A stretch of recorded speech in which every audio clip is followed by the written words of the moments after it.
que o amor de Jesus esteja nos nossos corações hoje e sempre. Final de ano. Final de ano encerra um ciclo, geralmente. Se a gente for analisar, muda muito pouca coisa, porque de 365 dias e 6 horas se passa para outro 365 dias e 6 horas. Mas simbologicamente nós costumamos a nos referir a isso como o término de um ciclo, algo que começou lá em janeiro e encerra dia 31.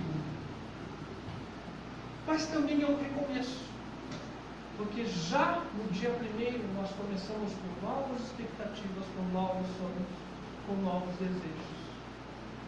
E tem toda essa simbologia em volta disso, nos faz refletir sobre a questão do conhecimento e da simbologia. Porque nós comemoramos o 25 de dezembro como o nascimento de Cristo, mas nós sabemos que Cristo não nasceu dia 25 de dezembro. Nós temos estudos que apontam que não, que foi num dos concílios, no século IV, o Papa Júlio I definiu que 25 de dezembro seria a data do nascimento de Cristo. Por que isso? Porque outras culturas anteriores ao cristianismo comemoravam o 25 de dezembro, não 25 de dezembro, mas neste momento, que é o solstício de inverno no hemisfério norte e de verão no hemisfério sul, como datas significativas de deuses pagãos, ou de colheita, ou de alguma coisa. É um momento simbólico. Já havia um simbolismo nisso. Então, inúmeras dessas divindades, isso já é uma simbologia forte que já vem antes do cristianismo. Quer dizer que nós não vamos mais comemorar o Natal então agora? Não! Porque nós já enraizamos, já introjetamos isso dentro de nós. O fato de sabermos que historicamente não aconteceu assim, não retira toda essa carga de séculos e séculos de costume e de sentimento que está dentro de nós com relação ao 25 de dezembro. 25 de dezembro e o final do ano propriamente dito, é um momento de reflexão, da gente reavaliar a nossa vida nesses 365 dias que passaram. Da gente avaliar, será que a gente fez tudo o que a gente queria?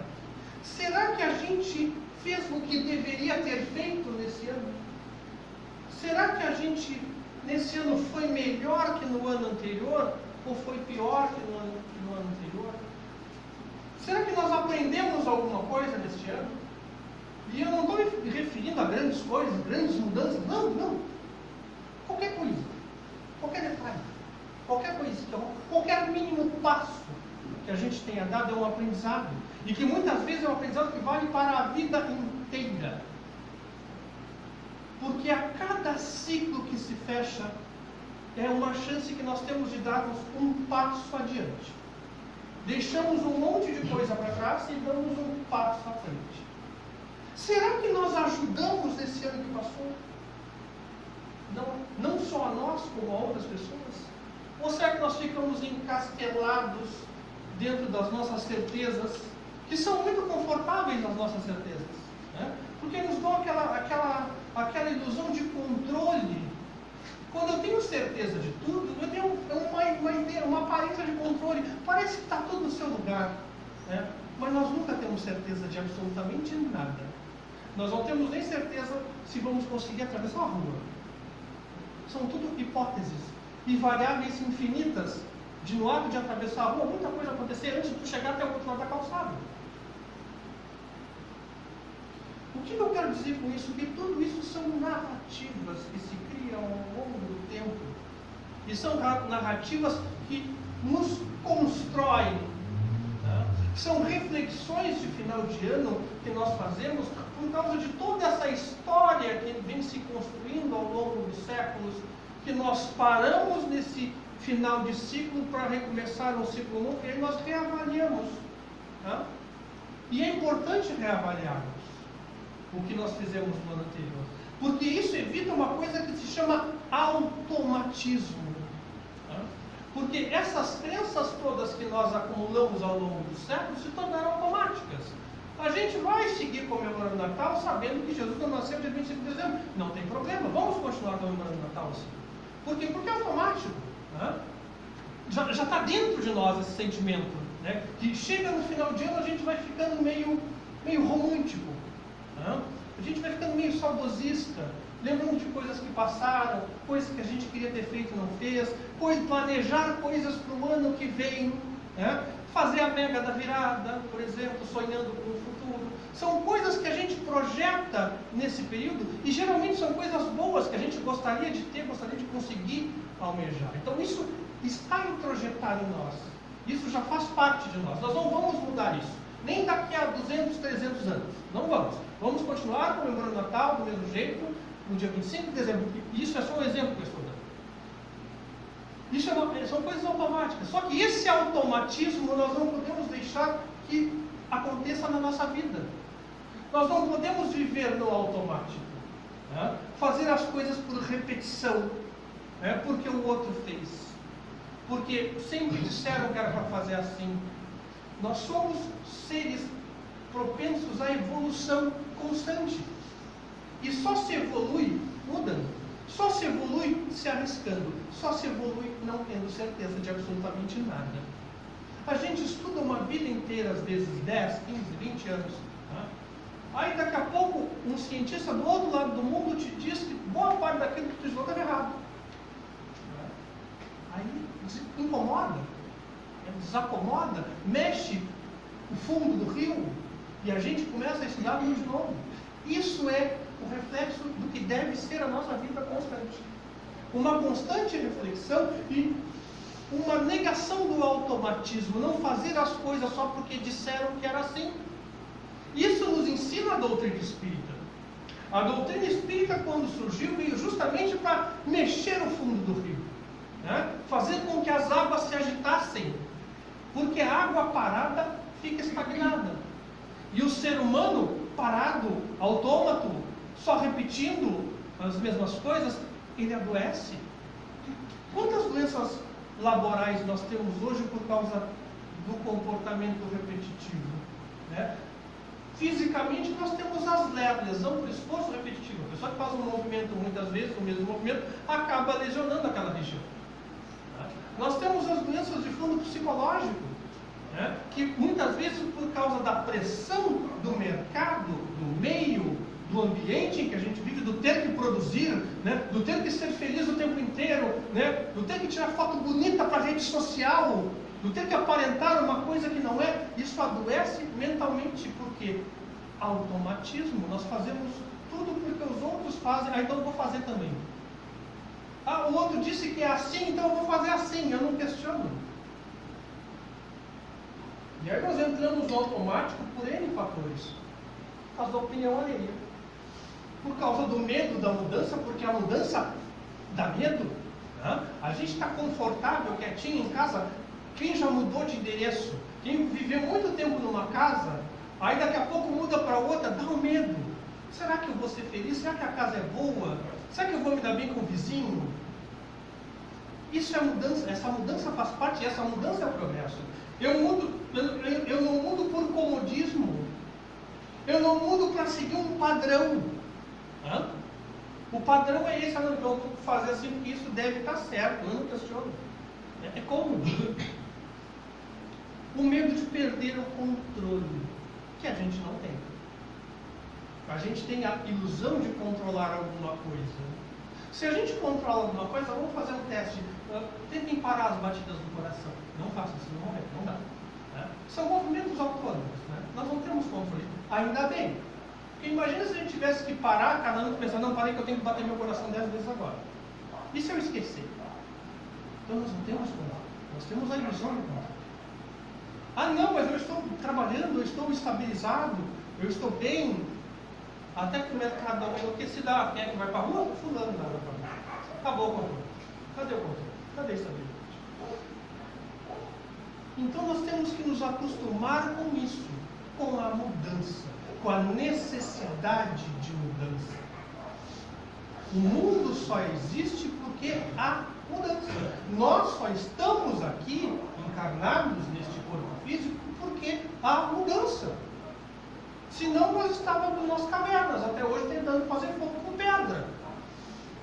Foi em algum momento, né, de desconforto, algum momento em que a pessoa resolveu dar um passo além, resolveu fazer diferente daquilo que sempre se fazia, que o progresso aconteceu. Foi por a curiosidade de Allan Kardec em ver o que era esse espetáculo de mesas girantes, de mesas que respondiam, né? E de ir a fundo, e de não se acomodar com o que todo mundo dizia. Ah, não são as mesas falantes, é mágica, é magnetismo, é isso, é aquilo. Foi por esse desconforto e esse não acomodamento de Allan Kardec que nós temos a doutrina espírita hoje. Se ele tivesse simplesmente ido assistir as mesas girantes, ah, que legal, que bonito, as mesas respondendo, tá, agora eu vou para casa, que eu tenho cadernos para corrigir, porque eu sou pedagogo. Nós não teríamos a doutrina espírita, ou teríamos por outras mãos que não a têm.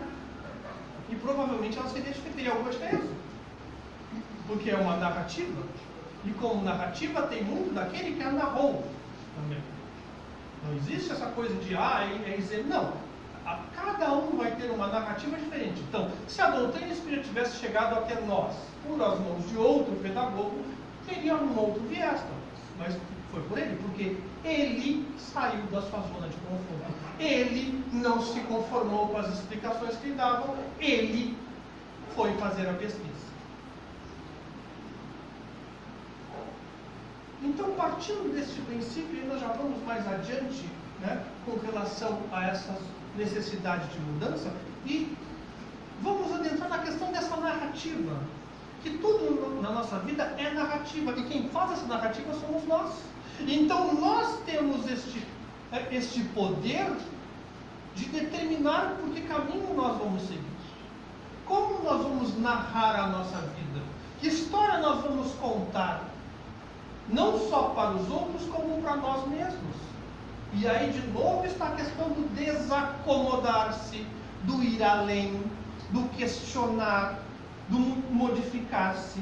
Porque narrativa é contar, mas é contar com a minha história junto, é contar com o meu meio, com as minhas múltiplas vidas que eu vivi, com o meu inconsciente e com a minha máscara, que é isso que eu estou apresentando para vocês. Eu estou apresentando para vocês o que eu quero que vocês vejam. Não quer dizer que eu seja isso que vocês estão vendo, porque há todo um inconsciente por trás e um consciente que eu não quero que vocês percebam. Isso somos todos assim. A Bíblia é uma narrativa, o Alcorão é uma narrativa, os Vedas são uma narrativa, porém narrativas sacralizadas, que se tornaram sagradas para que não fossem contestadas. O Livro dos Espíritos também é uma narrativa, mas não é sagrado. Por que não é sagrado? Justamente para que haja esse debate, haja essa via de mão dupla do conhecimento espírita. Não é à toa que Chico Xavier dizia que não existe professor de espiritismo. O espiritismo ele se aprende no conjunto daqueles que o estudam. Ele é aprendido no dia a dia. O espiritismo, a doutrina espírita, ela acompanha o hoje, ela acompanha a ciência e ela acompanha o mundo atual. O espiritismo não fica parado como aquela água que estagna. Ele acompanha, ele evolui, pois se ele veio para fazer com que a humanidade evolua, isso significa que ele está evoluindo junto. Ele vai ser lido, ele vai ser interpretado conforme o momento. Eu não posso ler, por exemplo, a doutrina espírita com os olhos de 1857. Senão, eu vou ter que admitir que cabe à mulher o cuidar do lar e dos filhos e ao homem o sustento da casa. Isso é verdade? Isso é realidade hoje? Já não era em 1857, mas em 1857 se afirmava isso como uma verdade absoluta. Nós sabemos que não é assim. Nós sabemos que mulheres e homens são tão capazes de qualquer coisa, seja do trabalho, seja do cuidar dos filhos, do cuidar da casa. Tem uma expressão em espanhol que se diz amo de casa, para o homem que trabalha como doméstico. Aqui nós não temos a expressão doméstico. talvez por causa do machismo brasileiro, mas em espanhol se tem essa profissão e se tem essa terminologia, amo de casa, que é o homem que cuida da casa, que faz trabalhos domésticos. Então, nós temos que ler a doutrina espírita não levando em conta só o que foi escrito em 1857, mas o que era 1857. Porque o próprio Kardec diz que se, no futuro, a ciência disser que a doutrina espírita está errada em determinado ponto, a doutrina espírita reconhecerá o erro e passará a caminhar junto com a ciência naquele ponto. Então ele está dizendo o quê? Que isto evolui. Que é necessário que leiamos e que estejamos neste tempo.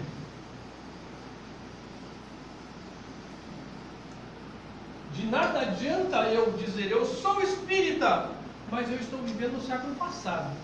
A minha cabeça é a cabeça dos anos 80. Porque a doutrina espírita não é a cabeça dos anos 80 mais. A doutrina espírita, o livro dos espíritos, é a cabeça de 2022. Daqui a alguns dias, 2023. Por que nós temos uma dificuldade? Por causa do medo do diferente, do desacomodar, do mexer no fundo do rio. Sair do nosso conforto. Ó, de novo a questão do conforto, de novo a necessidade de mudança. Isso é doutrina espírita. É uma constante evolução, uma constante revisão. Não quer dizer que nós vamos reescrever o livro dos espíritos e os demais. Não é isso que eu estou dizendo. Eu estou dizendo que nós temos que ler e estudar com olhos em como era aquela sociedade. Tem coisas aqui que hoje a ciência sabe que não é assim. Tem coisas aqui que a sociedade evoluiu e não se admite mais. Por exemplo. Por quê? Porque foi escrito, ditado por espíritos que foram homens encarnados. Foi anotado por homens que estavam encarnados e vivendo naquela época. Na época em que a ciência era uma coisa totalmente diferente do que é hoje. Uma ciência que tinha como foco o homem, por exemplo. O homem era o centro do universo e o ser mais importante da Terra. Hoje nós sabemos que não é. Nós sabemos que hoje nós somos um com a Terra. Sem a Terra nós não somos absolutamente nada. Na verdade, se acontecer alguma coisa, alguma catástrofe climática, quem vai morrer primeiro somos nós. A Terra vai continuar de boa, com todos os outros seres que habitam ela e habitam anos. Isso é uma questão de evolução da sociedade. E se a doutrina não evolui junto, ela se torna como uma igreja qualquer, cheia de coisas do passado que não se aplica mais. E diga-se de passagem que até as igrejas têm o seu campo progressista, né, que acompanham a sociedade. A igreja católica tem, a igreja evangélica, generalizando, os neopentecostais têm o campo progressista, todos têm o campo progressista que está hoje, que analisa as coisas hoje, que reavalia constantemente os seus dogmas quando os tem. Não é à toa que na doutrina espírita não há ritual, né? Não há questão, e houve no passado, a questão de como dar o passe certo, dar o passe certo, dar assim, dar assado. Isso também foi evoluindo ao longo dos anos. Se vocês pegarem vídeos para ver dos passes que se davam, sei lá, nos anos 80, né, vocês vão ver que evoluiu. O evoluiu não seria o termo certo, mas que se mudou bastante, porque se mudou o entendimento, sem mudar uma linha do livro dos Espíritos. A evolução do meio se entendeu diferente, se percebeu que não necessitava de certas práticas. Né? Na doutrina espírita não há proibições porque nós temos livre-arbítrio. No momento que nós fôssemos proibidos de qualquer coisa, não haveria o livre-arbítrio. A partir do momento que você proíbe alguma coisa, então você está limitando a ação da pessoa. O que tem na doutrina espírita é que a pessoa tem um livre-arbítrio, porém o ato tem uma consequência, pode ter uma consequência. Se vai ser uma consequência boa ou má, né, aí depende de cada um. O que é mal para um é bom para o outro e vice-versa. Não há hierarquia da doutrina espírita. Tanto é que ninguém fala em nome da doutrina espírita. Ninguém está autorizado a falar em nome da doutrina espírita. A pessoa, quando fala da doutrina espírita, inclusive eu, Né? Estou falando o que eu compreendo. Né? O Divaldo vai falar do que, como ele compreende, o Raul Teixeira e o Chico Xavier e todo mundo. Ninguém fala em nome. As pessoas falam da doutrina espírita e de como a compreendem. A doutrina surge, se surge para evoluir a humanidade, ela vai então ser obrigada a evoluir junto. Ela já está dizendo que a doutrina evolui com a humanidade e para a humanidade. Isso quer dizer que não vai caber na doutrina espírita velhos preconceitos, e que eram muito comuns há uns anos atrás. Só que isso cabe a quem? Cabe a quem faz a exposição, dizer, não, fulano está errado, ou a pessoa no passe. Não. Cabe a pessoa se modificar, viver este tempo e compreender as coisas deste tempo. Não há velhas práticas, não cabe velhas práticas. Tudo aquilo que era no passado ficou no passado, porque estamos em 2022. Ritos, não há rito.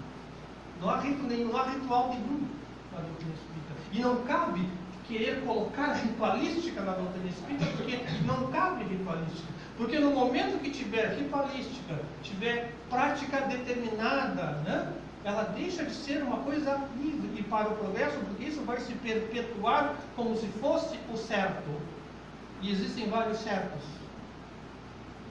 Não adianta as frases feitas, aquelas velhas frases feitas que vão se repetindo, como se fosse uma verdade, quando não são repensadas, acabam se tornando dogmas.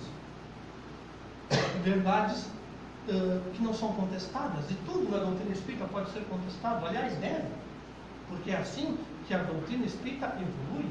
Se ela é ciência, se ela é doutrina, se ela é filosofia, ela tem que ser passível de contestação e, por consequência, passível de resposta. Pena que não se faz o estudo acadêmico que se deveria fazer do espiritismo no Brasil. Se houvesse estudo acadêmico sobre espiritismo, teríamos avançado muito mais do que já avançamos. Eu acho que nós já avançamos bastante no campo do espiritismo. Não cabe a repetição de livros e coisas que se repetem há décadas. Nós temos que imaginar, por exemplo, que eu cito sempre como exemplo também, que no plano espiritual tudo evolui como no plano material.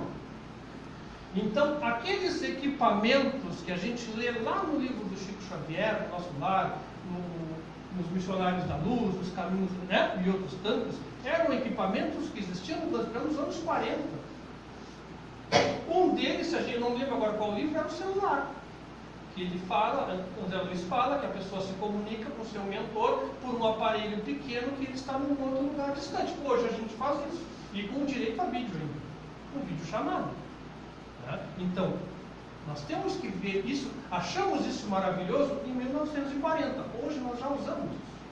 Hoje, provavelmente, no plano espiritual, a tecnologia utilizada seja outra completamente diferente e que nós sequer imaginamos em alguns casos. Então, terminando, nós temos que botar na nossa mente que precisamos viver o hoje. Precisamos viver a doutrina espírita hoje. Aplicar a doutrina espírita no hoje. Interpretar a doutrina espírita no hoje. Há de se estudar a doutrina espírita hoje, com os conceitos de hoje, com as práticas de hoje, abandonando os nossos velhos hábitos e nunca lembrando que isso que se fala aqui, eu não estou falando só para vocês, eu estou falando para mim também, porque eu tenho que colocar isso em prática antes e talvez com mais urgência do que vocês, porque se eu escrevendo esse material hoje, fui intuído de certa forma a escrever isso, quer dizer que quem precisa também prestar muita atenção nisso sou eu. Então todos estamos em constante estudo, em constante processo de evolução junto com a doutrina espírita. Muito obrigado e um bom dia.